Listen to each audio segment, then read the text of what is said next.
Israel যুক্তরাষ্ট্রের সাথে ইরানের যুদ্ধ কোনোভাবেই থামছে না। এই যুদ্ধে ইরানের ব্যাপক ক্ষয়ক্ষতি হলেও সর্বোচ্চ শক্তি দিয়ে তারা আমেরিকা ইসরায়েলকে নাজেহাল করে দিয়েছে।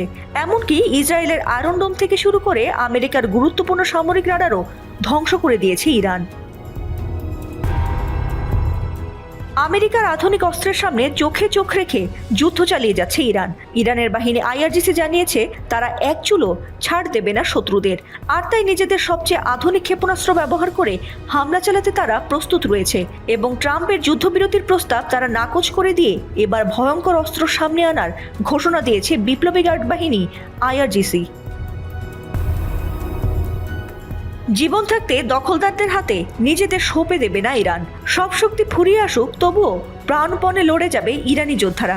এমনকি ইরানেও পাল্টা মুহুর্মুহু হামলা চালিয়ে ধ্বংস চালাচ্ছে আমেরিকা। তবুও যেন মাথা নোয়াবার নয় সাহসী ইসলামী রাষ্ট্রের। তাই নতুন করে আবার আমেরিকার সামরিক ঘাঁটিতে হামলা চালিয়েছে ইরান।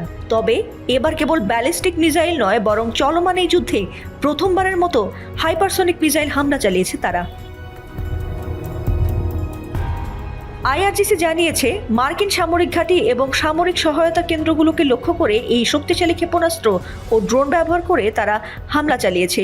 এছাড়াও এই অভিযানে হাইপারসনিক ফাতা ক্ষেপণাস্ত্র এবং ব্যালিস্টিক এমাদ ক্ষেপণাস্ত্র ব্যবহার করা হয়েছে।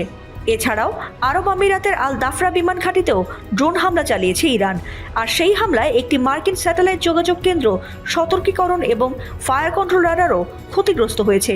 যদিও এখনও পর্যন্ত এ বিষয়ে সংযুক্ত আরব আমিরাতের কোনো মন্তব্য আসেনি। তবে ইরানের প্রধানমন্ত্রী মাসুদ পেজিশকিয়ান জানিয়েছেন যে প্রতিবেশী দেশগুলোতে তাদের হামলা করার মোটেই কোনো ইচ্ছে ছিল না। তবে শত্রুদের ঘাঁটি গুঁড়িয়ে দিতেই তারা পাল্টা আক্রমণ করেছে, আর তাই আপাতত প্রতিবেশী দেশগুলোতে আক্রমণ না করার ঘোষণাও দিয়েছে তারা। এদিকে ইরানের এমন ঘোষণাকে দুর্বল ভেবে রাতেই ইরানের সর্বোচ্চ হামলা চালানোর পাল্টা ঘোষণা দিয়েছে ট্রাম্প। শুধু তাই নয়, ইরান তাদের হামলা ও চাপের কাছে নতি স্বীকার করেছে বলেও দাবি করেছেন ডোনাল্ড ট্রাম্প। এমনকি আগে কখনো হামলা করার কথা ভাবা হয়নি সেসব জায়গাতেও হামলা চালানোর ঘোষণা দিয়েছে তারা। তবে ট্রাম্পের এমন ঘোষণায় মোটেই পিছু না হটে যুদ্ধ চালানোর কড়া নির্দেশ দিয়েছে বিপ্লবী গার্ড বাহিনী। এদিকে ট্রাম্পের এমন যুদ্ধ ঘোষণার মধ্যে ইরানে আবার দেখা দিয়েছে ভূকম্পনও। এ নিয়ে এবারের যুদ্ধে দুইবার কেঁপেছে ইরান। তবে ট্রাম্পের চরম হামলার ঘোষণার পর এমন ভূকম্পনকে সাধারণ ভূমিকম্প বলে ভাবতে নারাজ অনেকেই।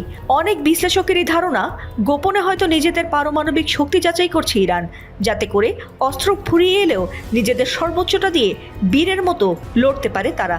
যদিও এসব বিষয় নিয়ে এখনও মুখ খোলেনি ইরান। তাহলে কি ট্রাম্পের হামলার পরপরই নিজেদের পারমাণবিক শক্তি বিশ্বের সামনে আনতে যাচ্ছে ইরান?